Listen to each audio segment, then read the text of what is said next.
Günahdır o sözləri demə. Allahın sınağıdır, açma. Günahdır.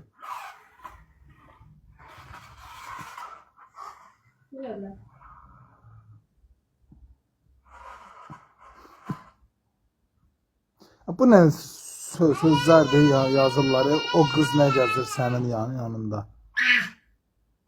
Dilden soruşur ki bir anıklarımda yavaş yavaş danışmışım da adam yaptı. Bakayım ne olmuyor burada da otakta gelip canını açıp canını da ne var ki otakta bana veriyor. Aşağı ben niyə düşənmirsən? Qoymurlar. Aşağıda adamlar var çoktu. Canını açıp onların sesi dinməsində cəmaət oradan ağıl eləyir. Kimlərdir ki? Adamlar çox değil. Qonaqlar gəlib.